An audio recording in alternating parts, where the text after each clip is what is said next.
सरकार से इच्छा मृत्यु की मांग करते यह लोग सहायक शिक्षक हैं, जिनके सामने रोजी रोटी का संकट उत्पन्न हो जाएगा।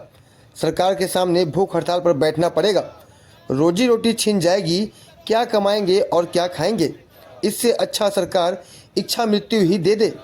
2023 में हुए सहायक शिक्षक पद की भर्ती प्रक्रिया में शामिल बीएड धारी सहायक शिक्षकों की नौकरी पर खतरा मंडरा रहा है, जिसको लेकर सैकड़ों की संख्या में सहायक शिक्षक के द्वारा घड़ी चौक पर प्रदर्शन कर नारेबाजी की गई है और अपनी मांगों को पूरा करने का आह्वान किया गया है। साथ ही मांगे पूरी नहीं होने पर सरकार से इच्छा मृत्यु की भी मांग सहायक शिक्षकों ने की है।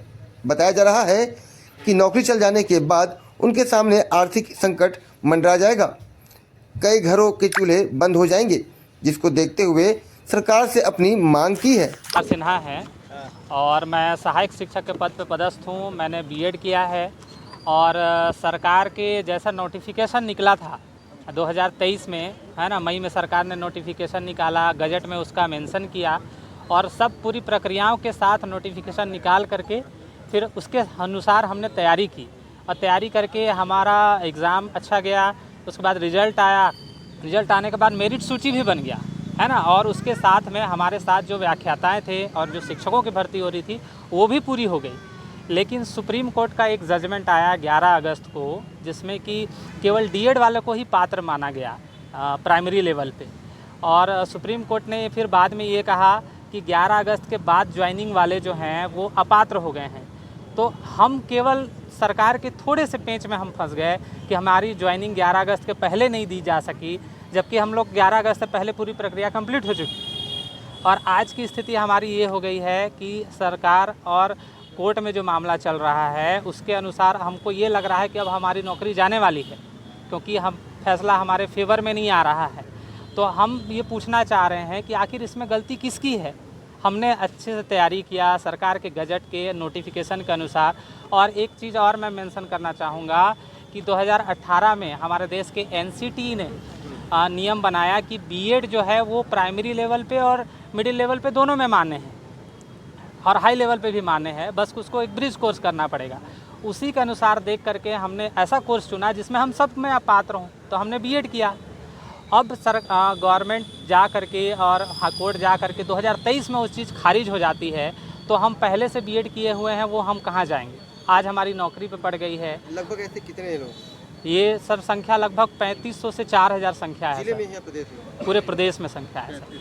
और इनके साथ में देखिए हमारे परिवार के लगभग 5-6 मेंबर 7 मेंबर जोड़ा जाए तो कुल मिला के लगभग 50,000 लोग प्रभावित हो रहे हैं। आगे क्या करेंगे आप लोग? आगे अगर हमको सरकार चाहे ये सपोर्ट नहीं करती है, अगर निर्णय की वजह से हम लोग को निकाल दिया जाता है, तो हमारे पास तो रोजी रोटी का संकट उत्पन्न हो जाएगा। हम क्या करेंगे सरकार के सामने? फिर हमको क्या करना, भूख हड़ताल वगैरह पे बैठना पड़ेगा, हमारी रोजी रोटी छिन जाएगी, हम क्या खाएंगे। इससे अच्छा है कि सरकार हमको इच्छा मृत्यु ही दे दे। हमको है ना, जीने का हक ही क्यों दे रही है? जब हमको नौकरी से ही निकाल करके हमारी रोजी रोटी छीन ले रही है तो हमारे जीने का हमको क्या हक है। मेरा नाम रूपा सिंह है। मैं सहायक शिक्षक के पोस्ट पे अभी नौकरी कर रही हूँ। लेकिन अभी सबको पता है 28 अगस्त को जो सुप्रीम कोर्ट का डिसीज़न आया है उसके बाद हमारी नौकरी खतरे में है। खतरे में क्या है कि एक तरीके से हमारी नौकरी ख़त्म ही होने वाली है। हम लोग की इसमें क्या गलती है हम लोग जानना चाहते हैं। हम लोग मेहनत करके पढ़ाई करके इस नौकरी पर पहुँचे हैं। हम लोग इतनी मेहनत किए हैं, हम लोग टेट निकाले, विभागीय विज्ञापन के अनुसार हम लोग पेपर दिलाए हैं, पास हुए हैं, मेरिट सूची में आकर आज हम लोग नौकरी कर रहे हैं। लेकिन सरकार हम लोग के बारे में कुछ नहीं कर रही है। हमारे गले पे एक फंदे की तरह लटक गया है। हमारी नौकरी जाने वाली है, हमारे ऊपर इतनी जिम्मेदारियां हैं, घर की जिम्मेदारियां हैं, हम कहाँ जाएं? क्या कुछ आया हुआ है आदेश, थोड़ा बता दीजिए। आदेश में ये कहा गया है कि डीएड वाले इलीगल हैं सहायक शिक्षक के लिए। हम लोग इलीगल कैसे हुए? हम पढ़ लिख कर मेरिट सूची पर आके नौकरी कर रहे हैं, हम लोग इलीगल कैसे हो सकते हैं? राजपत्र में लिखा था उसके हिसाब से हम लोग वैकेंसी भरे हैं, उसमें लिखा हुआ था कि हम लोग बीएड डीएड दोनों पात्र हैं, पर आज हमको इलीगल करार दे दिया गया। ये हमारे लिए कितने शर्म की बात है। नौकरी लगने के बाद अगर हमारी नौकरी छूट जाती है तो हम किस मुंह से अपने घर जाएंगे? किसकी जिम्मेदारी है, पूरा बताइए तो। किसकी जिम्मेदारी है? हम किसकी जिम्मेदारी बोले? हम तो यहाँ खुद विक्टिम है, हमारे ऊपर तो बीत रही। हमको तो हम चाहते हैं कि सरकार हमारे लिए कुछ करे, बीच का रास्ता निकाले। जिस तरीके से 2017 में विभागीय डीएड कराया गया है, हमको भी उसके लिए मौका दे, हमको उसके लिए समय दे, ताकि हम भी डीएड करके अपनी पात्रता रख सकें। अगर उनको ये है कि बीएड पात्र नहीं है तो हमको मौका दिया जाए अपनी पात्रता प्रूफ करने के लिए। बस हमारी यही मांग है कि हमको समय दिया जाए, हमारे लिए विभाग मतलब सरकार कुछ करे, बीच का रास्ता निकाले।